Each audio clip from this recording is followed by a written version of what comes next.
There are so many outlandish myths, really more like lies, surrounding type 2 diabetes.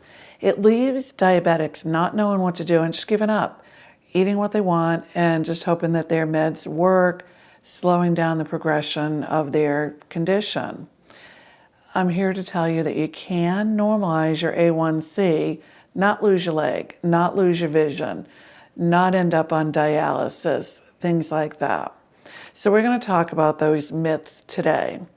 I'm Dr. Kathy Shaw. I'm a Florida licensed chiropractic physician, a PhD researcher, and a professor of biochemistry and endocrinology. I started this channel to help diabetics learn how to manage their condition, get their lives back, and do all that without the use of medications. So let's talk about our myths. First myth is that type 2 diabetes is a progressive and an incurable disease. That you, if you're diagnosed with type 2, are condemned to a life of medication, going to the doctor every 3 months, hoping you slow down the progression, don't lose your vision, don't lose your toes, don't end up on dialysis, and so on. And that is so not true. You can reverse it. You're told you can only manage it, but you can absolutely reverse it as long as it's really type 2 diabetes, not latent autoimmune diabetes in adults, something that's often misdiagnosed. But true type 2 is reversible and done with a very manageable program method of doing that. So myth number 2. It's genetic, the cause is unknown, so you can't do anything but take your pills and keep going to the doctor. Again, so not true.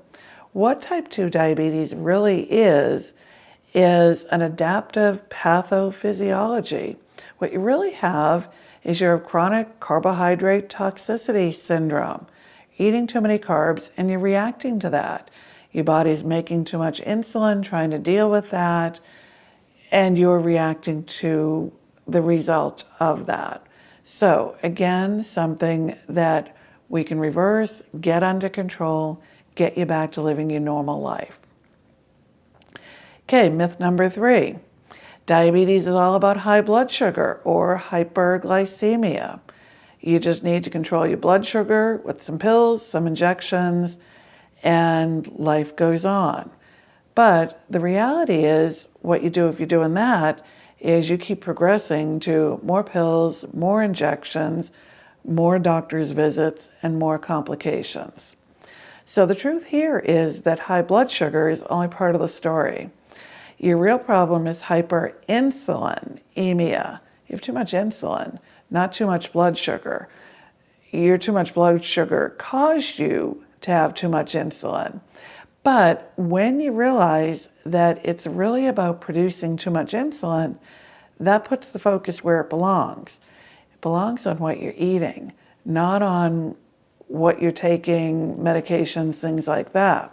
So insulin levels are controlled by diet, and we control our diets. So it's really all about the food that you're eating. Okay, myth number 4, your metabolism is somehow broken. Your metabolism is not broken. Your metabolism might truly be having a problem, albeit a temporary problem, but you're not broken. You're not broken beyond repair. You can be fixed. So type 2 diabetes can be reversed and the inflammation can be calmed down. We're going to talk more about inflammation. Inflammation is the root of this, chronic inflammation. So that's a topic we're going to come back to in some other videos. Okay, so myth number 5, you have to take medication for type 2 diabetes. The truth is you can control your blood sugar and your A1C through diet alone.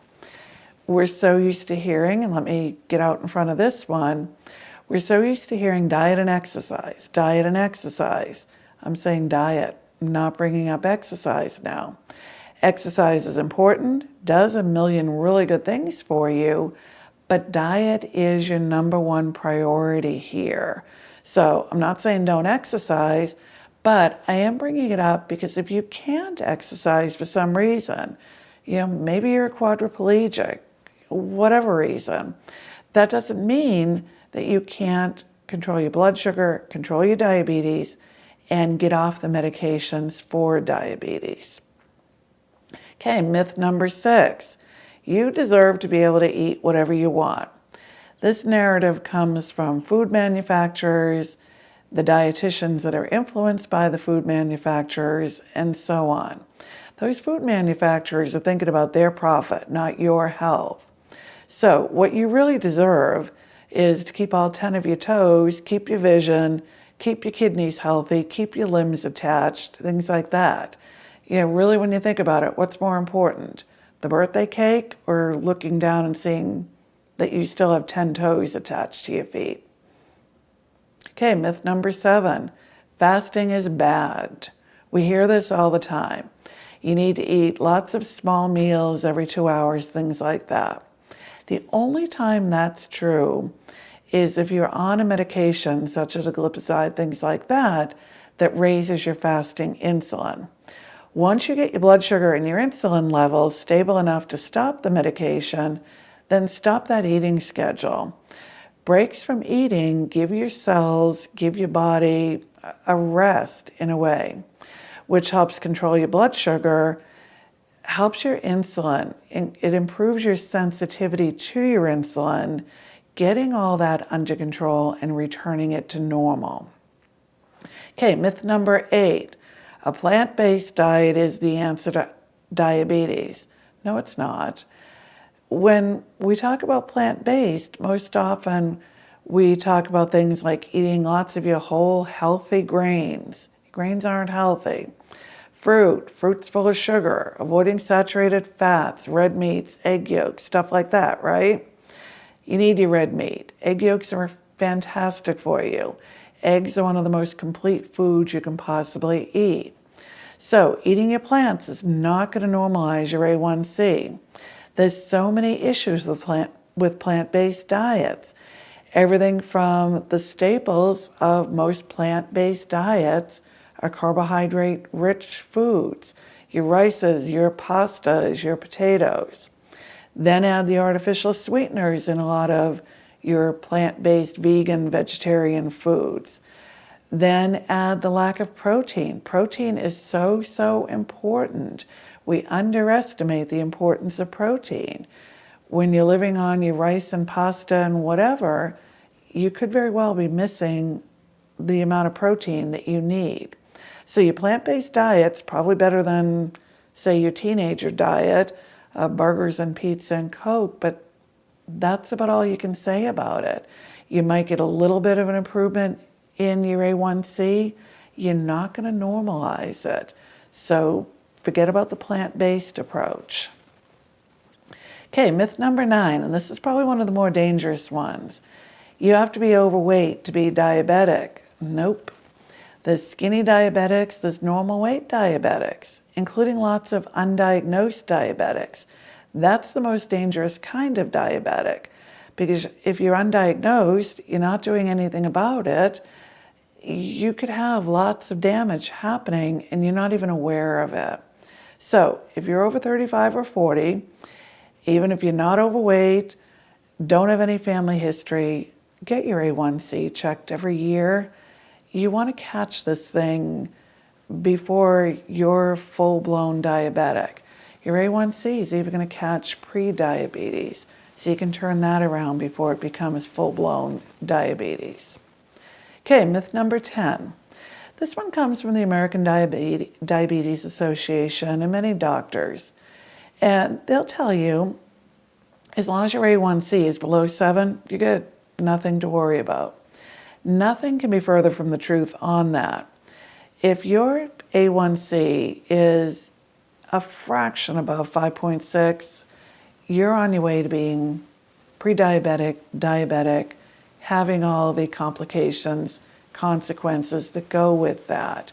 The research has shown the complications, the problems start 5.7 and on. You don't need to wait until you get to an A1C of 7 to start damaging your cells, damaging your tissues, damaging your eyes, your toes, your kidneys, everything. So 5.6 is your cutoff period. Okay, myth number 11. We'll go for 11. The reason that you're diabetic is that your pancreas is burned out and you're not making insulin anymore. Not true. In fact, you're making too much insulin. Again, unless you have LADA. So the hallmark of true type 2 diabetes, the reversible one, the very reversible one, is the overproduction of insulin. You've hit your cells with so much sugar, making your pancreas produce so much insulin that the cells are tired of getting that insulin signal. It's like if I'm screaming at you all day, you're going to get tired of me screaming and tune me out. That's what your cells are doing to all that insulin. So you can test to make sure that you're truly type 2, something often overlooked, by doing a couple of easy tests. If you're injecting insulin, you're going to do a C-peptide test. If you're not injecting insulin, do a fasting insulin test. This will confirm what's going on and let you know if you're true type 2. If you're true type 2, stay with us. Future videos are going to talk about how you can very easily reverse that type 2, get a normal life back. So, if you like this video, please subscribe and please share the video. If you have friends or family that you think might be diabetic or pre-diabetic, please share this video with them because we're going to talk about not only the myths, we're going to continue on talking about what to do about type 2 diabetes. Thanks for watching, and I'll see you in the next video.